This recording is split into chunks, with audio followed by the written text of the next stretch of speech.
చేసుకుందాము.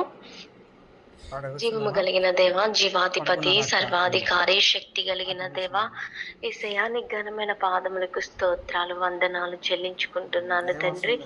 దేవా నువ్వు ఇచ్చిన ఈ సమయాన్ని బట్టి కృతజ్ఞతా స్తోత్రాలు, వందనాలు ప్రభా. అయ్యా నేను కాదు కానీ నాలో ఉండి మీరు మాట్లాడండి ప్రభా. మా అందరితోనూ మీరు మాట్లాడండి. ప్రతి డిస్టర్బెన్స్ దూరపరచండి. వినగలిగిన చెవి, గ్రహించే జ్ఞానం మాకు ఇవ్వండి ప్రభా. మీకు స్తోత్రాలు, మీకు వందనాలు తండ్రి. యేసయ్యా నీ పాదములకు స్తోత్రాలు, వందనాలు చెల్లించుకుంటూ నీవే నాతోని మాతోని మాట్లాడమని, అవి గ్రహించే వివేచన ఆత్మను దయచేయమని ఈ పాదములకు అప్పగించుకుంటూ యేసుక్రీస్తు నామములో ప్రార్థించి అడిగి పొంది ఉన్నాం తండ్రి. ఆమేన్. హల్లెలూయా. లాస్ట్ టైం మనం డేవిడ్ బ్రెయినార్డ్ గారి సాక్ష్యంలోకి చివరిలోకి వచ్చాం కదండి. ఇంకా లాస్ట్ లో ఉంది, ఇది కొంచెం మనం చూసుకుందాము. హల్లెలూయా. డేవిడ్ బ్రెయినార్డ్ గారు తన తమ్ముడైన జాన్ బ్రెయినార్డ్ కూడా ఒక లెటర్ రాస్తూ ఉన్నాడని మనం చూసాము. అయితే జాన్ బ్రెయినార్డ్ కూడా రైడ్ ఇండియన్స్ మధ్య సేవ చేస్తుండగా అతన్ని బలపరచడానికి, అంటే తన తమ్ముడు కూడా అదే నరమాంస భక్షకుల మధ్య సేవ చేస్తుండగా మారు మనసు పొంది, అంటే డేవిడ్ బ్రెయినార్డ్ గారి యొక్క ఉత్తరం ద్వారా ఆయన మరలా మారు మనసు పొంది రక్షింపబడి సేవ చేయాలని ఒక ఆశతో తపనతో అదే మనుషుల మధ్యకి వెళ్ళినప్పుడు అతన్ని బలపరచడానికి చివరిగా ఒక ఉత్తరం రాశాడంట తన ప్రియమైన సహోదరుడికి. నేను ఇప్పుడు నిత్యత్వపు పొలిమేరలో నిలబడి ఉన్నాను అని చెప్తున్నాడంట. ఏమని చెప్తున్నాడు? నిత్యత్వపు పొలిమేరల్లో నేను నిలబడి ఉన్నాను, అతి త్వరలో అదృశ్య లోకమునకు ప్రవేశించుటకు నేను సిద్ధంగా ఉన్నాను అని చెప్తున్నాడంట. హల్లెలూయా. అవును, ఎంత గొప్ప విశ్వాసం. ఖచ్చితంగా నేను దేవుని రాజ్యంలో నిలబడి ఉంటాను, ఆయన పరలోకంలో నేను నివసిస్తూ ఉంటాను అంటే ఎంత కాన్ఫిడెంట్ గా చెప్తున్నాడో చూడండి. నేను ఇప్పుడు నిత్యత్వపు పొలిమేరల్లో నిలబడి ఉన్నాను, అతి త్వరలో అదృశ్యపు లోకమునకు ప్రవేశించుటకు నేను సిద్ధముగా ఉన్నాను. నేను ఇక మీదట ఈ భూలోక వాసిగా ఎంచబడను. నేను వెళ్ళిపోయి క్రీస్తుతో ఉండుటకు ఆరాటపడుచున్నాను. హల్లెలూయా. చూడండి తపన ఎలా ఉందంటే, నేను ఇంకా ఈ భూలోకం వాసిగా నేను ఎంచబడను, నేను నిత్యత్వపు పొలిమేరల్లో ఉన్నాను, అదృశ్య లోకమునకు ప్రవేశించుటకు సిద్ధంగా, అంటే ఆయన అన్ని విధాలా సిద్ధపడి ఉన్నాడు, రెడీగా ఉన్నాడు. నేను ఈ లోకంలో విడిచి వెళ్ళటానికి నేను చాలా ఆశ కలిగి ఉన్నాను అంటున్నాడు. హల్లెలూయా. చూడండి నిజంగా అలాంటి కాన్ఫిడెంట్, అంటే పౌలు మహాభక్తుడు అన్నాడు, నా పరుగు ఇక నేను కడముట్టించితిని, నా విశ్వాసాన్ని నేను కాపాడుకుంటేనే. ఆయన ఏదైతే చేశాడో కాన్ఫిడెంట్ గా చెప్పగలిగాడు. ఈరోజు మనం కూడా అంత కాన్ఫిడెంట్ గా భూమి మీద దేవుడు నాకేదైతే ఇచ్చాడో నేను దాన్ని పరిశుద్ధంగాను నమ్మకంగాను విశ్వాసంగాను దాన్ని నేను తుదముట్టించాను. నేను దేవుని రాజ్యానికి వెళ్ళడానికి అన్ని విధాల సిద్ధపడి ఉన్నాను అని చెప్పగలిగిన ఆ లెవెల్లోకి మనం వచ్చామా? నిజంగా అంత కాన్ఫిడెంట్ గా, అవును నేను ఈ భూమి మీద కన్ను మూస్తే పరలోకంలో కన్ను తెరుస్తాను అనేంత కాన్ఫిడెంట్ లెవెల్ మనకు వచ్చిందా? మనం గ్రహించుకోవాలి. ఆయన చెప్తున్నాడు, నేను క్రీస్తుతో ఉండడానికి ఇంకా పరలోకానికి వెళ్ళిపోవడానికి చాలా ఆశ కలిగి ఆరాటపడుచు ఉన్నాను. నాకు ఒక దృఢ నిశ్చయత ఉంది. ఎందుకంటే నేను ఖచ్చితంగా పరలోకంలో ఉంటాను. ఈ లోకంలో ఇంకా కొంత సేవ చేయగలిగాను. నేను దేవుడు నాకు ఎంతైతే ఇచ్చాడో ఆ కొంతని నేను నమ్మకంగా చేయగలిగాను.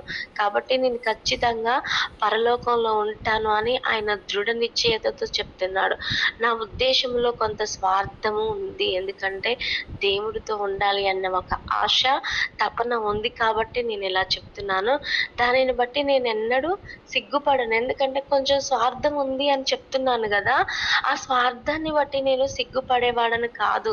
ఎందుకంటే దేవునితో ఉండాలన్నది నా స్వార్థము. ఆయనతో జీవించాలన్నది నా స్వార్థము. ఆయనతో కలిసి ఆయన రాజ్యంలో నివసించాలనేదే నా స్వార్థము. కాబట్టి దానిని బట్టి నేను సిగ్గుపడటం లేదు అని జెప్తున్నాడు. అంటే ఎంత కాన్ఫిడెంట్‌గా నేను నిత్యత్వ పొలిమేరల్లో ఉన్నాను. అదృశ్య లోకానికి నేను సిద్ధంగా ఉన్నాను. ఇక ఈ భూలోక వాసినని నేను ఎంచబడను. క్రీస్తుతో త్వరగా వెళ్ళిపోవడానికి నేను ఆశ కలిగి ఉన్నాను. ఖచ్చితంగా నేను దేవుని రాజ్యంలో ఉంటాననే ఒక దృఢమైన నిశ్చయత నాకుంది. అయినను ఈ లోకంలో కొంత సేవ చేయడానికి దేవుడు నాకు అవకాశం ఇచ్చాడు. నా ఉద్దేశంలో ఆ అవకాశాన్ని బట్టి స్వార్థము. ఎందుకంటే ఆయన రాజ్యములో ఉండాలన్న స్వార్థము. కాబట్టి దాన్ని బట్టి నేను ఎన్నడూ సిగ్గుపడను అని చెప్తున్నాడు. వాళ్ళ తమ్ముడితో మాట్లాడుతున్నాడు లెటర్‌లో. ఆ పాపమునకు నెలవైన ఈ ప్రపంచములో నిన్ను విడిచి వెళ్ళుట నాకు చాలా బాధగా ఉన్నది. ఈ లోకమంతా ఎలా ఉందంటే పాపముతో, మలినముతో నిండుకొని పోయింది. అలాంటి ఈ లోకంలో నిన్ను ఒంటరిగా విడిచి వెళ్ళడం నాకు కొంచెం చాలా బాధగానే ఉంది అని చెప్తున్నాడు. నా హృదయము నీపై జాలి పడుతుంది. తుఫానులు, ఆటుపోటులు ఎన్నో నీ ముందున్నవి. దేవుని కృపను బట్టి నేను వాటన్నిటిని జయించి వచ్చాను. వాళ్ళ తమ్ముడితో సాక్ష్యం ఇస్తున్నాడు. ఎందుకంటే ఈ లోకమంతా ఎలా ఉంది అంటే పాపముతో నిండుకొని పోయింది. అలాంటి ఈ లోకంలో నిన్ను ఒంటరిగా వదిలిపెట్టి వెళ్ళడం నాకు కొంచెం బాధగానే ఉంది. ఎందుకంటే నీ మీద నాకు ఇవన్నీ జ్ఞాపకం చేసుకున్నప్పుడు జాలి పడుతున్నాను. ఈ లోకంలో తుఫానులు, ఆటుపోటులు ఎన్నో ఉన్నాయి నీ ముందు. ఆ దేవుని కృపను బట్టి నేనైతే వాటన్నిటిని జయించి దాటగలిగి వచ్చాను. కాబట్టి అవును, మనకు ముందు ఉన్న ఎన్నో సమస్యలు, శోధనలు, ఆటంకాలు మనం అన్ని జయించి వచ్చినప్పుడు ఇలాంటి శ్రమల గుండా ఎవరైతే వెళ్తున్నారో వాళ్ళకి మనం సాక్ష్యం ఇవ్వడానికి, వాళ్ళని మనం బలపరచడానికి, వాళ్ళని క్రీస్తులో ఇంకా స్ట్రాంగ్ చేయడానికి కొన్ని కొన్ని సమస్యల్ని దేవుడు మనకు అనుమతిస్తాడు. అలాంటివి మనం ఫేస్ చేసి జయించి వచ్చినప్పుడు కరెక్ట్‌గా అదే సిట్యుయేషన్‌లో వాటి గుండా ఎవరైతే వెళ్తూ ఉన్నారో మన జీవితం వాళ్ళని బలపరిచేదిగా ఉంటది. మనం ఫేస్ చేసిన ఆ సాక్ష్యము వాళ్ళని దేవునిలో వాళ్ళు జయించారు కదా! నేను కూడా జయిస్తాను ఇలాంటివి. దేవుడు వాళ్ళకి తోడున్నప్పుడు నేనెందుకు జయించలేను? దేవుడు నాకు కూడా తోడున్నాడు అని ఒక ఆలోచన, ఒక విశ్వాసము వారిలో కలగడానికి, మన జీవితాలను వాళ్ళకి సాక్ష్యంగా ఇవ్వడానికి, వాళ్ళని మనం బలపరచడానికి కొన్ని కొన్ని దేవుడు మన జీవితంలో కూడా అనుమతిస్తూ ఉంటారు. అటువంటి ఎన్నో ఆటంకాలు, ఆటుపోట్లు దేవుడు మన జీవితంలో కూడా ఒక సాక్ష్యంగా దాటి రావడానికి దేవుడు మన జీవితంలో కూడా ఉంచాడు. అదే విధంగా ఆయన కూడా అదే చెప్తున్నాడనమాట. ఇవన్నీ నేను దాటొచ్చాను. ఎన్నో ఆటుపోటులున్నాయి, ఎన్నో శ్రమలున్నాయి. దేవుని మహాకృపను బట్టి నా బలము కాదు, నా శక్తి కాదు, నా జ్ఞానం కాదు, కానీ దేవుని యొక్క మహాకృపను బట్టి నేను వాటన్నిటిని దాటగలిగాను అని చెప్తున్నాడు. దేవుడు నమ్మకమైన సహాయకుడు. అవును కదండి, దేవుడు నిజమైన సహాయకుడు. మనుషులైతే కొంతవరకు మనకు తోడుగా ఉంటారు. మనుషులైతే ఏదో ఆశించి మనతో సహాయం చేస్తారు.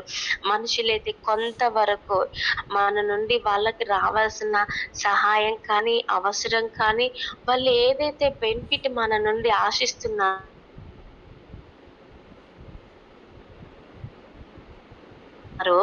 అది వాళ్ళకి దక్కినప్పుడు వాళ్ళు మనతోని అంతవరకే రాగలుగుతారు.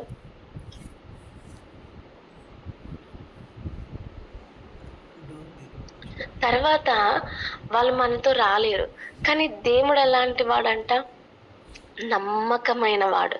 ఆయన నమ్మకంగా మనతో ఉండేవాడు. కొన్ని సార్లు మనం కూడా అంత నమ్మకం దేవుని విషయంలో ఉండకపోవచ్చు. కానీ దేవుడు పిలిచిన వాడు మరణం వరకు చేయి పట్టుకొని నడిపిస్తూ ఉంటాడు. ఆయన యొక్క సహాయం మనకి ఎంతో నమ్మకంగా, విశ్వాసంగా, అది వర్ణించలేని రీతిగా దేవుడు మనల్ని నడిపిస్తూ ఉంటాడనమాట. ఆ దేవుడైతే చేస్తూ నాకు సహాయం చేసినట్లుగానే నీకు సహాయం చేస్తాడు. ఎవరంట? ఎవరి గురించి చెప్తున్నాడు? దేవుడు నమ్మకమైన సహాయకుడు. నేనెలాగున వాటన్నిటిని జయించి వచ్చానో, నువ్వు కూడా అలా జయించడానికి దేవుడు సహాయం చేస్తాడు. నీతో కూడా ఆయన ఉన్నాడు. నువ్వు కూడా వాటన్నిటిని, ఏదైతే ఆటంకాలు రాబోతున్నాయో, ఎటువంటి ఆటుపోటులు, నిందలు, అవమానాలు రాబోతున్నాయో వాటన్నిటిని ఎదుర్కోవడానికి, జయించడానికి దేవుని యొక్క మహాకృప నీకు కూడా తోడుంటది. నాకు తోడున్నాడు ఆయన, నన్ను నడిపించాడు, అన్ని విషయాల్లో నాకు సహాయకుడుగా నమ్మకంగా ఉండి నాకు సహాయం చేసి నడిపించాడు, నీకు కూడా అలాగే ఉంటాడు అని తన తమ్ముడితో మాట్లాడుతున్నాడు. మళ్ళీ ఏం చెప్తున్నాడంటే, క్రీస్తు యేసు రాజ్యాభివృద్ధి కొరకును, ఆయన అంటే క్రీస్తు యేసు రాజ్యాభివృద్ధి కొరకును, నా పేద ప్రజల రక్షణార్థమే నా ఆత్మ బహుగా వేదన పడుచున్నది. ఎందుకంటే ఇంకా ఆత్మలు ఉన్నాయి, ఇంకా ఆయన రాజ్యాన్ని వ్యాప్తి చేయాలి, ఇంకా ఆయన రాజ్యం కొరకు పోరాడాలి, కానీ నేను పోరాడలేకపోతున్నాను. ఈ ఉత్కంఠమైన కార్య నిర్వహణ కొరకు నా ఆత్మ బహుగా వేదన పడుచున్నది. నా సహోదరుడా, నా ప్రియమైన సహోదరుడా, నా తమ్ముడా అని ఆయన మాట్లాడుతూ ఉన్నాడు. అంటే తన తమ్ముడితో ఏం మాట్లాడుతున్నాడు? ఇంకా రాజ్యం వ్యాప్తి చెందాలి, చాలా ఉంది. అవును, యేసుక్రీస్తు ప్రభువారి యొక్క రాజ్యం వ్యాప్తి చెందాలని చాలా ఉంది, చాలా ట్రైబలేట్స్ ఉన్నాయి. చాలా మందికి ఇప్పటికీ యేసు ప్రభు యొక్క సువార్త తెలియదు. చాలా కొండ ప్రాంతాల్లో కానీ, లోయ ప్రాంతాల్లో, నాగరికత తెలియని ప్రాంతాలు ఇప్పటికీ ఉన్నాయి. ఇప్పటికీ అటవీ ప్రాంతాలు ఉన్నాయి. ఇప్పటికీ వాళ్ళకి తెలియదు, చాలా మందికి తెలియదు యేసు ప్రభు గురించి. ఆయన మనం కొరకు ఈ భూమి మీదకి వచ్చాడని, ఆయన మన కోసం సిలువలో బలి అయ్యాడు, ఆయన మన కోసం తిరిగి లేచాడు, మన కోసం ఆయన రక్తం పెట్టాడు, ప్రాణం పెట్టాడని ఎవరికి తెలియదు. అలాంటి ప్రాంతాలు ఇంకా చాలా ఉన్నాయి. ఆత్మల కొరకు నా ఆత్మ చాలా వేదన పడుతూ ఉంది, చాలా దుఃఖంగా ఉంది. ఇంకా సేవ చేయాల్సింది చాలా ఉంది. నేను సంపూర్ణంగా చేయలేకపోయాను. దేవుడు నన్ను పిలుస్తున్నాడు, నేను వెళ్తున్నాను. సంపూర్ణంగా దేవునిపై నేను ఆధారపడ్డాను. ఏదైతే నేను కొంచెమే సేవ చేశానో, కానీ ఆ కొంచెము సేవ అంతటిని నేను దేవుడి మీద ఆధారపడి చేశాను. నా స్వచిత్తముతో కాదు, నా సొంత ఆలోచనలతో కాదు, నా సొంత తలంపులతో కాదు, ఏదో నాకు తోచినట్లు నేను చెయ్యలేదు, నాకు ఏదనిపిస్తే నేను అది చెయ్యలేదు. కానీ నేను ఏదైతే సేవ చేశానో ఆ సేవ అంతా కూడా సంపూర్ణంగా నేను దేవుని మీద ఆధారపడి ఈ సేవ చేశాను. ఈ సమయం వరకు, అంటే మరణం నాకు సంభవించేంత వరకు, మరణ యొక్క తలంపులు నాకు వచ్చేంత వరకు కూడా నేను దేవుని మీద ఆధారపడ్డాను. ఆయనకి ఇష్టంగా నేను సేవ చేశాను. ప్రతిదీ ఆయన అడిగి నేను అడుగు వేశాను. ఇప్పుడు నేను దేవుని వద్దకు వెళ్తున్నానంటే అసలు ఆ తలంపు నాకు ఎంతో ప్రేమగా ఉంది అని సంబోధిస్తున్నాడు. అంటే నేను ఎంత సేవ చేశానో అదంతా దేవునికి ఇష్టంగా చేశాను, ఆయన మీద ఆధారపడి చేశాను. నా ప్రతి సమస్యలో దేవుడు నాకు తోడున్నాడు. నా ప్రతి వేదనలో, నా దుఃఖంలో, నాకు ఎదురైన ప్రతి ఒక్క ఇబ్బందుల్లో నా దేవుడు నాకు సహాయం చేశాడు. నేను ఎంతవరకు చేశాను అది సంపూర్ణంగా నా దేవుని మీద నేను ఆధారపడి చేశాను. ఇప్పుడు ఈ మరణం గురించి నాకు బాధ లేదు, దుఃఖం లేదు. ఎందుకంటే నేను మరణిస్తున్నాను అని నేను ఆలోచించినప్పుడు నాకు చాలా హ్యాపీగా ఉంది. అది నాకు ఎంతో ప్రేమగానుంది, ప్రియంగా నేను ఎంచుకున్నాను. ఎందుకంటే క్రీస్తు యేసుతో కూడా నుండుట స్వాతంత్ర్యము, ప్రభావము, ఆనందము, శక్తితో కూడిన దైవదూతల మహిమ కార్యములో నేను పాల్గొంటున్నాను. అందును బట్టి నేను చాలా చాలా ఉత్సహించుచున్నాను, అభిలాషించుచున్నాను, సంతోషించుచున్నానని చెప్తున్నాడు. అంటే చూడండి, క్రీస్తు యేసుతో కూడా నుండుటము స్వాతంత్ర్యము, ప్రభావము, ఆనందము, శక్తితో కూడిన దేవదూతల మహిమ కార్యములో నేను కూడా ప్రవేశించబోతున్నానని జ్ఞాపకం చేస్తున్నప్పుడు ఆలోచన నేను ఆలోచించినప్పుడు నాకెంత ఆనందంగా ఉందో, చాలా సంతోషంగా ఉంది. ఆయనను ఆయన సెలవిచ్చినచో ఈ లోకమును ఇంకనూ కొంతకాలం నుండి ఆయన రాజ్య వ్యాప్తికి నా వంతు కృషి నేను చేయాలని, ఇంకా నేను ఆత్మలను సంపాదించాలన్న ఆశ కూడా ఉంది. ఇంకా ఎంతమందైతే నశించిపోయే ఆత్మలున్నాయో, ఆ ఆత్మలన్నీ సమకూర్చాలని నా ఆత్మ ఘోషించుచున్నది అని చెప్తున్నాడు చూడండి. అటు ఆ విధంగా ఆనందిస్తున్నాడు. అయినా ఒకవేళ దేవుడు ఇంకా అవకాశం ఇస్తే, నేనిప్పుడు దేవునితో ఉండడానికి ఇష్టపడుతున్నాను. దేవునిలో జీవించడానికి ఇష్టపడుతున్నాను. దేవునితో ఉంటున్నాను అని ఒక తలంపు నాకొచ్చినప్పుడు నేను చాలా ఆనందిస్తున్నాను. దైవదూతలతో కూడా నేను దేవుణ్ణి ఆరాధించడానికి రెడీగా ఉన్నాను. అసలు ఆలోచన, ఆ తలంపు యుగయుగాలు తరతరాలు నేను నా దేవునితో ఉండి దైవదూతలతో కలిసి నా దేవుణ్ణి ఆరాధించే ఆ ఒక్క కార్యక్రమంలో నేను ఉంటున్నాను అని ఆలోచించినప్పుడే నేనెంతగానో ఆనందిస్తూ ఉన్నాను. అయినను నాకింకొక అవకాశం దేవుడిస్తే, ఇంకా నేను ఆత్మలను సంపాదించాలి. ఇంకా ఆత్మల కొరకు నేను ఆరాటపడాలి. ఇంకా ఆత్మల్ని దేవుని వైపు త్రిప్పి, ఆయన రాజ్య వ్యాప్తికి ఇంకొంచెం నేను సహాయం చేయాలని నా ఆత్మ గూడా ఘోషించుచున్నది. నేను బహుగా ఏడ్చాను దీని గురించి. ఆ దేవుని సన్నిధిలో నా ఆత్మ ఎంతగానో రోదన చేసింది. ఇంకొంతకాలము దేవునితో ఉండి ఈ మాధుర్యము నాకు దక్కలేదే అని బాధపడుతున్నాను. అయినా నువ్వు దేవుని రుచి చూడాలి ఇంకా. ఎందుకంటే పరలోకం యొక్క ఆనందాన్ని నేను రుచి చూడగలిగాను. అంతేకాదు పరలోక కార్యక్రమంలో, పరలోకంలో ఆయనకిష్టంగా ఆయన సన్నిధి నేను చేరుతున్నానని నా మనస్సు పరితపిస్తుంది, పరివర్తన చెందుతుంది. అన్ని విషయాల్లో నేను పరివర్తన చెందాను. ఇప్పుడు పరలోకం వెళ్ళిపోతున్నాను. వీటన్నిటి విషయంలో దేవుని యొక్క కృపాసనాన్ని నేను ఆయన యొద్దకు వెళ్తున్నాను. దేవుని కృపాసనం వద్దకు వెళ్తున్నాను అనేది నాకు చాలా ఆనందంగా ఉంది.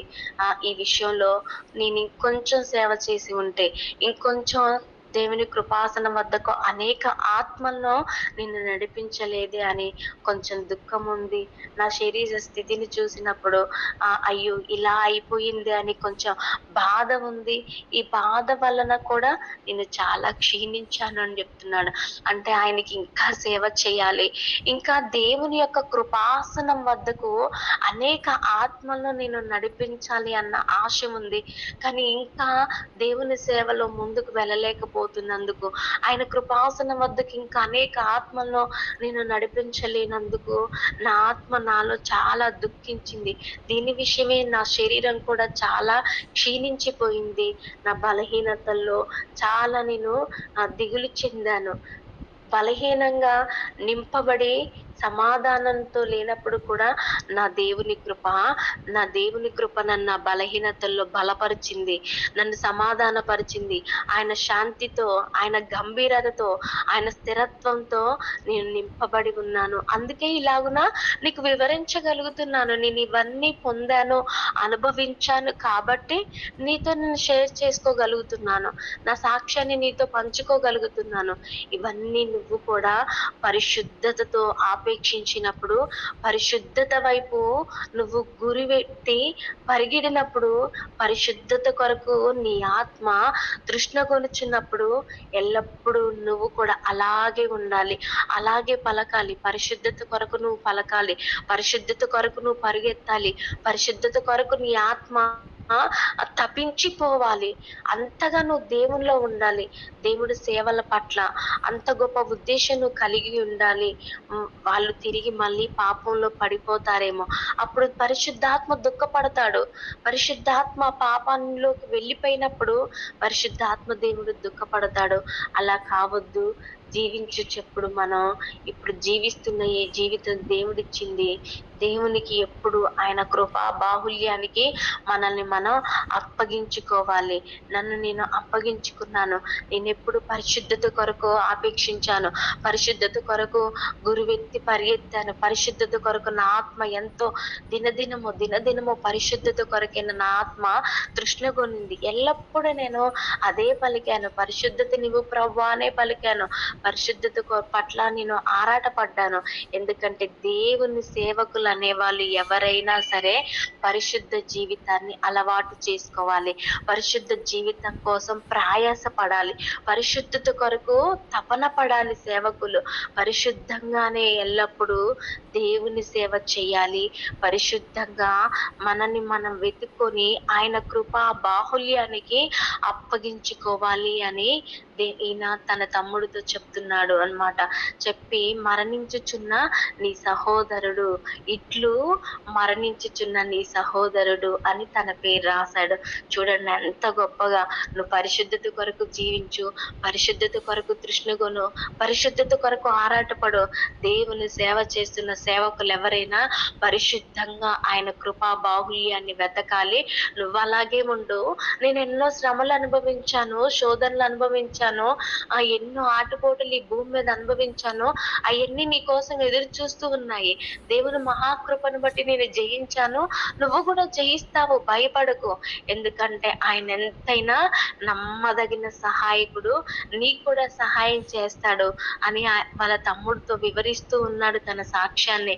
నేనైతే ఇప్పుడు వెళ్ళిపోతున్నాను, ఇంకా కొంచెం నాకు ఆయుష్ ఉంటే నేను సేవ చేయాలని తపనుంది, ఆరాటం ఉంది. ఇంకా ఆయన రాజ్యాన్ని వ్యాప్తి చేయాలని, ఆత్మలు సంపాదించాలని, ఆయన కొరకు నిలబడాలని, ఆయన కొరకు జీవించాలనే తపన నాలో ఇంకా ఉంది. కానీ అది నా ఆయుష్ ఇంకా ముగిస్తుంది అని నాకు తెలుసు. నేను దేవదూతలతో కలిసి ఆయన ఆరాధించబోతున్నానని నాకు తెలుస్తుంది. అందుని బట్టి సంతోషిస్తున్నాను. కానీ ఇంకొంచెం పని చేయలేకపోయాననే దుఃఖం నాలో చాలా ఉంది. ఆ దుఃఖం వల్ల కూడా నా శరీరం క్షీణించిపోయింది అని తన సహోదరుతో పంచుకుంటున్నాడు. అవును, ఎంత గొప్పగా ఖచ్చితంగా నేను దేవుని రాజ్యంలో ఉంటాను. ఖచ్చితంగా నేను ఏదైతే కొంత సేవ చేశానో అది దేవుని యొక్క సహాయముతో నమ్మకంగా సంపూర్ణంగా చేశాను అని ఆయన వివరిస్తున్నాడు. మనం కూడా ఆ కాన్ఫిడెంట్ లెవెల్లోకి రావాలి.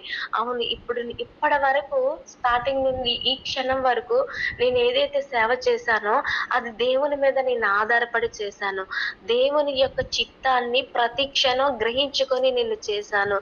దేవుని యొక్క వ్యాప్తి కొరకు, ఆయన రాజ్యాన్ని నేను సంపాదించడానికి, భూమి మీద ఆయన రాజ్యాన్ని నేను వ్యాప్తి చేయడానికి నేను పరిశుద్ధంగా, నీతిగా, యథార్థంగా ఆయన కృప వైపు చూస్తూ, ఆయన సహాయాన్ని కోరుకుంటూ, ఆయన మీద ఆధారపడుతూ నేను సేవ చేశాను.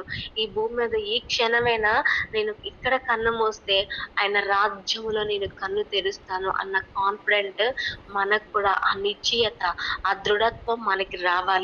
మనం ఎంత గొప్ప సేవ చేశామో అనేది కాదు, కానీ దేవునికి ఇష్టంగా మనం ఎంత సేవ చేశామో, దేవుని చిత్తానుసారంగా మనం ఎంత సేవ చేశామో, దేవునికి ఇష్టమైన రీతిగా మనం ఎంత చేశామో, ఎన్ని ఆత్మలకి మనం సువార్త ప్రకటించామో, ఎన్ని ఆత్మలను మనం రక్షించామో, ఎంత వరకు అసలు మనం ఇష్టంగా ఆయన ఇష్టపడేలా, ఆయన సంతోషపడేలా మనం చేశామో, ఎంతవరకు దేవుని రాజ్యాన్ని భూమి మీద మనం వ్యాప్తి చేయగలిగాము, ఎంతవరకు ఆయన సువార్తను మనం ప్రకటించగలిగాము, ఎంత దినదినము డే బై డే ఎంతవరకు మనం పరిశుద్ధంగా జీవిస్తున్నాం.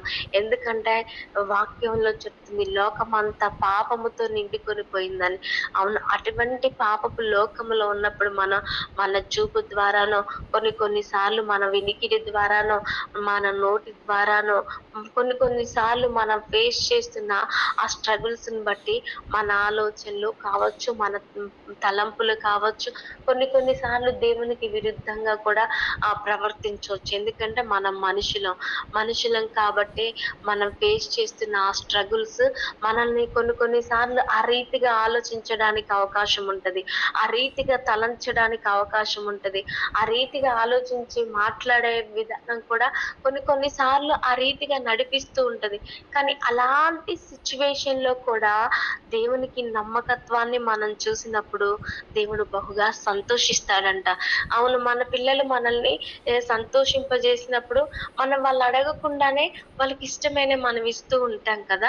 అలాగే దేవుని మనం సంతోష పెట్టినప్పుడు ఈ పరిచర్యలో మనం అడగకుండానే కొన్ని గిఫ్ట్స్ దేవుడు మనకి ఇస్తూ ఉంటాడు, కొన్ని ఆశీర్వాదాలు దేవుడు మనకి ఇస్తూ ఉంటాడు. అవి మనం గ్రహించుకుంటూ దేవునిలో ముందుకు వెళ్తూ ఉండాలి. అంటే ఏది చేసినా ఎంత ఎంతవరకు చేసినా ఒక్కొక్కరి పరిచర్య ఒక్కొక్క రీతిగా ఉంటది.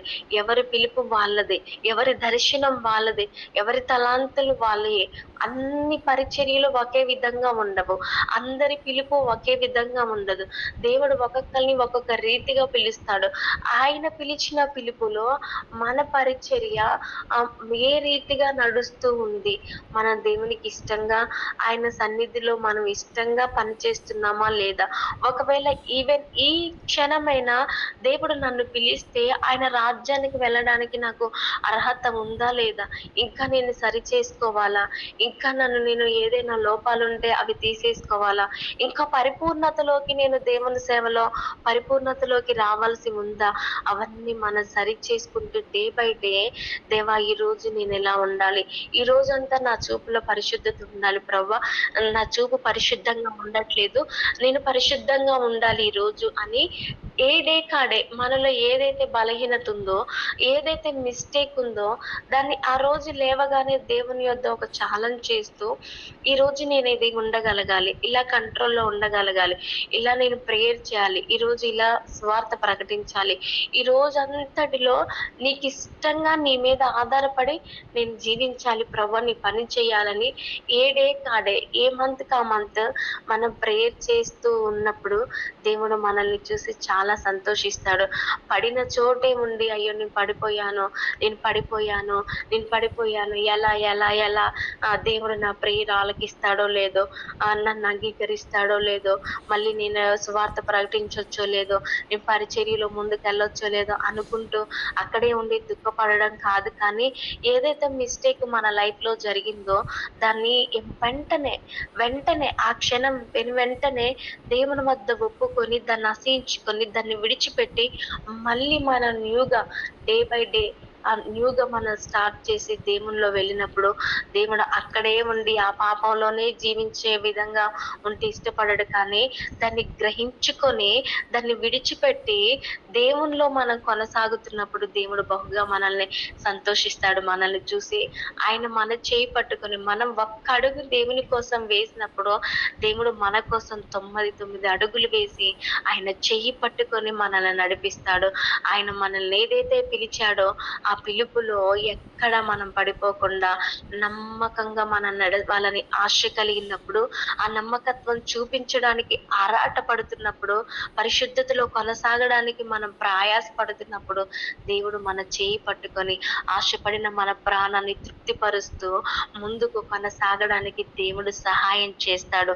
మనకిచ్చిన పరిచర్య, మనకిచ్చిన తలాంతులు దేవుని కొరకు నమ్మకంగా మనం ఉపయోగించినప్పుడు, నమ్మకంగా దేవుని కొరకు నడిచినప్పుడు, నమ్మకంగా మనం జీవించినప్పుడు దేవుడు అంచెలంచెలుగా స్టెప్ బై స్టెప్ మనల్ని దేవునిలో బలపరుస్తూ ఇంకా నేర్చుకుంటూ ఇతరులకు నేర్పిస్తూ సంపూర్ణతలోకి పరిపూర్ణతలోకి దేవుడు మనల్ని నడిపించి ఆయన రాజ్యానికి వ్యాప్తి చేసేలా, ఆయన రాజ్యంలో మనం ఉండేలా, మనమే కాదు మనతో పాటు అనేకులు నడిపించే విధంగా దేవుడు వాడుకుంటాడు.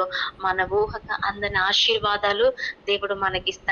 ఆయన రాజ్యంలో మనకు స్థానాన్ని కల్పిస్తాడు. హల్లెలూయా, హల్లెలూయా. దేవాతి దేవునికి మహిమ, ఘనత, ప్రభావములు కలుగునుగాక. Amen. Hallelujah. Thank you brother.